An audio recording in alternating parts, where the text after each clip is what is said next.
Assalamualaikum warahmatullahi wabarakatuh. Bismillahirrahmanirrahim. Apa kabar anak-anakku sekalian? Semoga semuanya sehat dan penuh semangat untuk belajar di tahun ajaran 2020-2021. Selamat datang di SD 009 Sangatta Utara di kelas 6. Ibu akan mengajarkan pendidikan agama Islam dan budi pekerti tahun pelajaran 2020-2021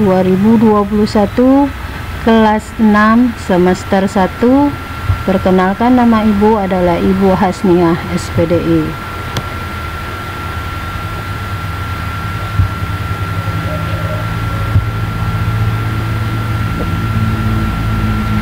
Sebelum belajar, marilah kita berdoa terlebih dahulu seperti biasa yang telah kita lakukan selama beberapa tahun. A'udzu billahi minasy syaithanir rajim. Bismillahirrahmanirrahim. Alhamdulillahi rabbil alamin. Ar-Rahmanir-Rahim. Maliki yaumiddin. Iyyaka na'budu wa iyyaka nasta'in. Ihdinas siratal mustaqim. Siratal ladzina an'amta 'alaihim ghairil maghdubi 'alaihim waladdallin. Bismillahirrahmanirrahim. Raditu billahi rabba wa bil islami dina wa bi muhammadin nabiyya wa rasula. Rabbi zidni ilma warzuqni fahma. Amin ya rabbal alamin. Alhamdulillah, kita telah selesai berdoa. Mudah-mudahan pada hari ini semuanya bisa mengikuti pelajaran dengan baik. Untuk pelajaran hari ini, Ibu akan membahas tentang kompetensi dasar 1.1 terbiasa membaca Al-Quran dengan tartil. 2.1 menunjukkan perilaku toleransi, simpati, waspada, berbaik sangka, dan hidup rukun sebagai implementasi dari pemahaman Al-Quran Surah Al-Kafirun, Al-Maidah, dan Al-Hujurat. 3.1 memahami makna Al-Quran Surah Al-Kafirun, Al-Quran Surah Al-Maidah, dan Al-Quran Surah Al-Hujurat dengan benar. Adapun tujuan pembelajaran yang kita dapat setelah belajar: 1. Melalui pembiasaan peserta didik dapat terbiasa membaca Al-Quran dengan tartil tanpa disuruh. 2. Melalui pembiasaan peserta didik dapat memiliki sifat toleransi dan simpati kepada sesama sebagai implementasi dari pemahaman isi kandungan Al-Quran Surah Al-Kafirun dan Al-Quran Surah Al-Maidah dengan baik. 3. Melalui pembelajaran jarak jauh, daring atau luring, peserta didik dapat menjelaskan makna Al-Quran Surah Al-Kafirun dan Al-Maidah dengan benar.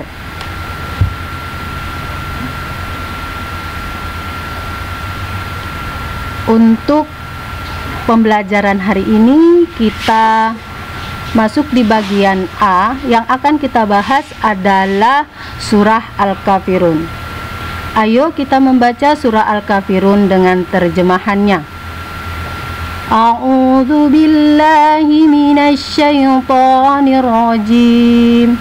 Bismillahirrahmanirrahim. Qul ya ayyuhal kafirun La a'budu ma ta'budun Wala abiduna ma a'bud wala ana abidum ma abattum wala antum abiduna ma a'bud lakum dinukum wal yadin. Artinya, katakanlah Muhammad, wahai orang-orang kafir, aku tidak akan menyembah apa yang kamu sembah, dan kamu bukan penyembah apa yang aku sembah, dan aku tidak pernah menjadi penyembah apa yang kamu sembah, dan aku tidak pernah pula menjadi penyembah apa yang aku sembah. Untukmu agamamu dan untukku agamaku. Syadaqallahul azim. Maha benar Allah dengan segala firman-Nya.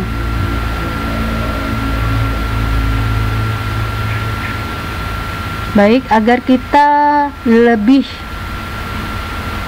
baik lagi membaca Al-Quran, Ibu terangkan dulu di samping sebelah kiri itu ada keterangan 5 ketukan, 2 ketukan, dengung, dibaca dengan dengung, 1 ketukan.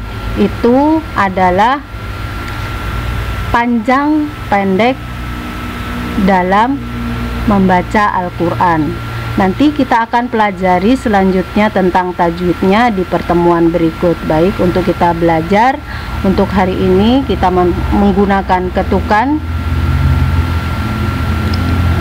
A'udzu billahi minasy syaithanir rajim.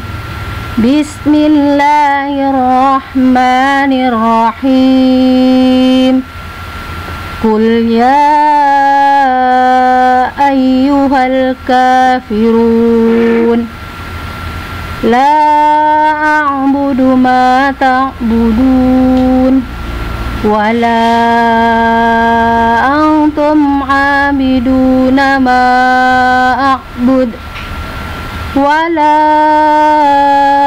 ana 'abidum ma abattum wala antum 'abiduna ma a'bud lakum dinukum waliyadin. Syadaqallahul azim.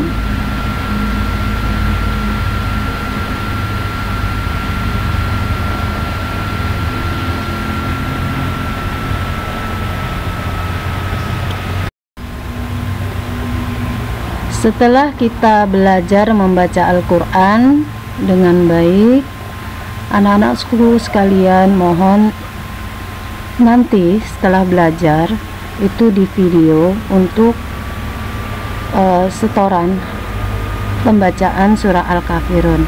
Nah, baik, kita lanjut di bagian B. Ayo kita mengenal Al-Quran surah Al-Kafirun secara umum.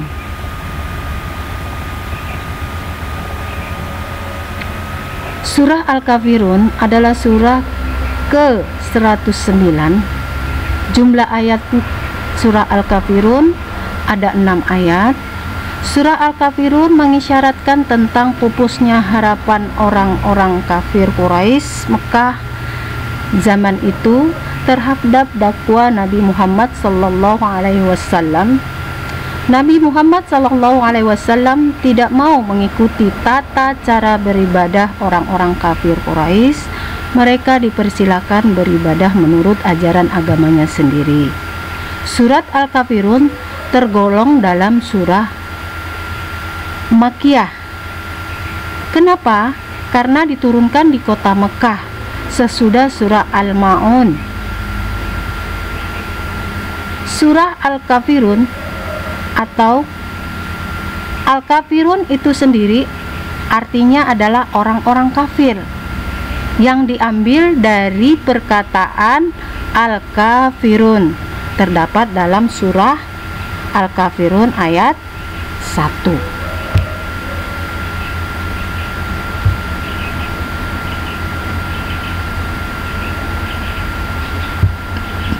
Setelah kita mengenal surah Al-Kafirun, kita lanjut lagi ke bagian C.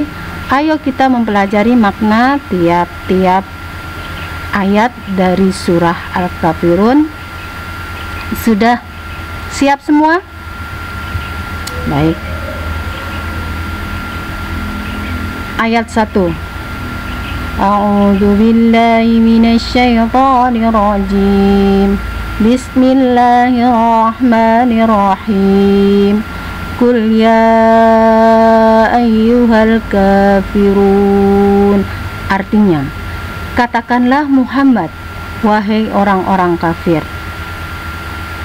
Maknanya dari ayat 1 adalah jawaban Allah Subhanahu wa ta'ala melalui Rasulullah yang ditujukan pada orang-orang kafir. Kedua, orang kafir adalah orang yang tidak menerima ajakan Nabi Muhammad untuk memeluk agama Islam. Siapapun yang tidak menerima ajakan Nabi Muhammad SAW, maka itu dikatakan adalah orang kafir. Ibu tegaskan lagi, Allah Subhanahu wa ta'ala memerintahkan kepada Rasulullah untuk mengatakan kepada orang-orang kafir. Inilah surah Al-Kafirun ayat 1. Sudah jelas kafir itu adalah orang yang tidak menerima ajakan Nabi Muhammad sallallahu alaihi wasallam. Ayat kedua. La a'budu ma ta'budun.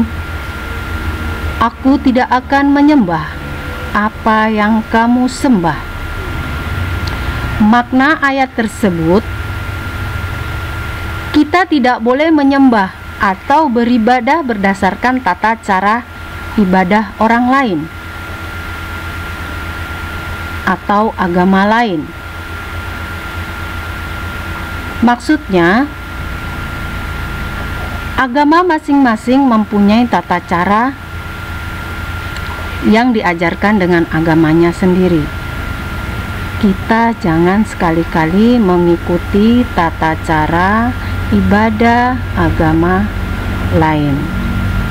Yang kedua, umat Islam hanya menyembah Tuhan yang Maha Esa, Allah Subhanahu wa ta'ala, sesuai dengan ajaran yang terdapat dalam Al-Quran surah Al-Ikhlas ayat 1. Qul huwallahu ahad, yang artinya Allah Maha Esa, Allah itu tunggal, Allah itu satu, tiada Tuhan selain Allah. Kita lanjut ayat yang ketiga. Wala antum abiduna ma a'bud, yang artinya dan kamu bukan penyembah apa yang aku sembah. Makna ayat tersebut adalah begitu juga orang kafir, mereka tidak bisa melakukan peribadatan sesuai dengan apa yang dilakukan umat Islam. Kita lanjut ayat yang keempat. Wala na'bidum ma'abattum, dan aku tidak pernah menjadi penyembah apa yang kamu sembah. Wala antum abiduna ma'abud, dan kamu tidak pernah pula menjadi penyembah apa yang aku sembah. Makna dari ayat tersebut adalah kita tidak boleh mencampur adukan ajaran agama. Sebagai umat Islam, kita harus juga menjalankan ibadah sesuai dengan tuntutan Islam yang dicontohkan oleh Rasulullah.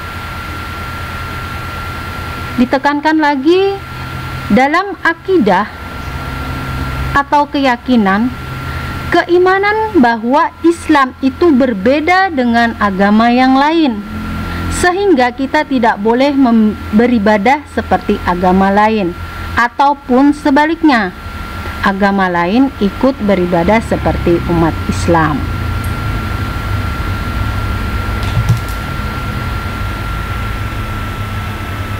Ayat yang terakhir adalah ayat yang ke-6. Lakum dinukum waliyadin, yang artinya untukmu agamamu dan untukku agamaku. Makna ayat tersebut adalah kita harus menghormati ajaran agama yang dianut oleh mereka yang berbeda agama dengan kita. Di dalam ajaran Islam, sesuai dengan makna yang terkandung dalam Al-Quran, surah Al-Kafirun ayat 6 ini, kita tidak boleh memaksa orang yang menganut agama lain untuk masuk ke dalam agama Islam, walaupun itu saudara kita.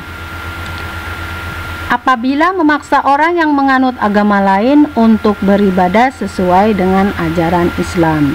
Di sini surah Al-Kafirun ayat 6 jelas adalah toleransi dalam beribadah, bukan berarti kita ikut-ikutan seperti agama lain atau sebaliknya, tetapi menghormati dan memberi kebebasan untuk beribadah sesuai ajaran agama masing-masing. Itulah toleransi yang diajarkan dalam agama Islam.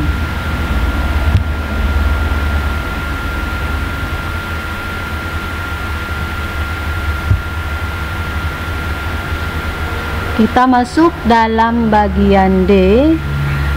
Kita membahas tentang surah Al-Kafirun ayat 6 tentang indahnya, tentang toleransi. Di sini kita akan membahas tentang indahnya toleransi antar umat beragama. Nah, di sini Ibu akan menceritakan, dan kalian juga bisa membaca dan menyimak. Ada sebuah kisah. Ini cerita hikmah. Ada sebuah kisah ketika penaklukan Palestina oleh kafilah Umar bin Khattab. Para penduduk yang beragama Kristen was-was menanti sang khalifah. Mereka takut rumah ibadahnya dihancurkan dan dilarang untuk memeluk agama mereka. Kekhawatiran itu ternyata mereka tidak terjadi, karena ketika Khalifah Umar bin Khattab sampai di Palestina, beliau melarang tentara Islam untuk menghancurkan bangunan tempat beribadah mereka. Mereka dipersilakan untuk menjalankan ibadah sesuai dengan agama yang mereka anut. Begitulah keluhuran agama Islam yang penuh dengan toleransi. Nah, anak-anakku sekalian, itu adalah hidup toleransi. Kita saling menghargai antar sesama agama. Jangan menjelek-jelekan atau mencemooh atau mengecap orang atau agama Islam yang agama-agama yang lain. Kita saling hidup berdampingan. Apa yang dicontohkan Rasulullah kepada kita serta sahabat-sahabat Rasul, di sini sudah dicontohkan oleh Umar bin Khattab bagaimana cara mereka saling hidup berdampingan dengan agama lain. Mudah-mudahan anak-anakku semua bisa memahami. Nah, di sini ada gambar. Ada gambar 3 orang. Satu adalah yang berbaju coklat, itu berjenggot. Itu kita anggap dia adalah agama Islam. Yang baju ungu itu adalah kita anggap beragama Nasrani. Dan yang berbalik itu adalah kaum kafir atau orang yang menyembah berhala. Dia saling hidup rukun. Dimanapun mereka berada selalu hidup rukun, karena mereka menjaga kerukunan antar beragama. Baik, di sini ada gambar yang akan Ibu sajikan. Ini adalah tempat beribadah agama yang ada di Indonesia. Baik, nah ini adalah gambar masjid, itu tempat beribadahnya umat Muslim. Nah, sekarang ada gereja Kristen maupun Katolik itu menuju ke gereja. Selanjutnya umat Hindu beribadah menuju pura atau pura. Yang keempat, umat Buddha menuju wihara. Dan selanjutnya lagi umat Konghucu menuju kelenteng. Nah, ini adalah tempat beribadah yang ada di Indonesia. Silakan beribadah sesuai agama masing-masing.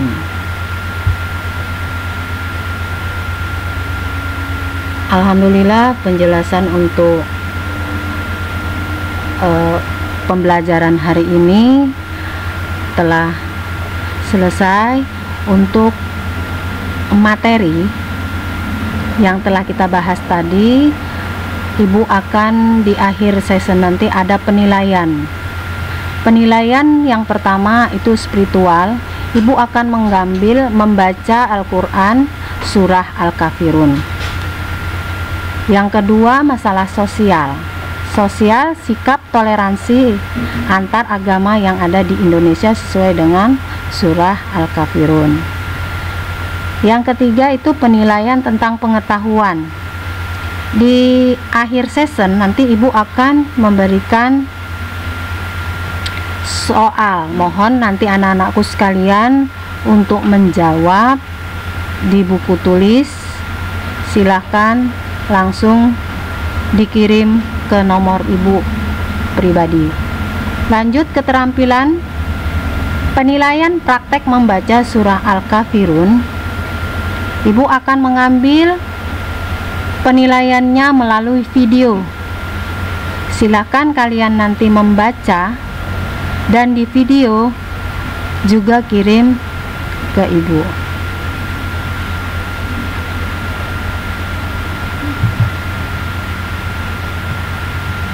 Nah, di sini ada lembar kerja peserta didik, petunjuk mengerjakan tugas, silahkan dibaca. Baca dan pelajari terlebih dahulu materi tentang makna Al-Quran surah Al-Kafirun yang telah Ibu jelaskan tadi. Yang kedua, mintalah penjelasan pada orang tua apabila ada soal yang kurang dipahami. Yang ketiga, pilihlah jawaban dengan teliti, jangan terburu-buru. Nah, ini adalah soal yang Ibu tampilkan. Silakan dikerjakan dengan baik, ditulis di buku tulis, lalu kirim ke Ibu.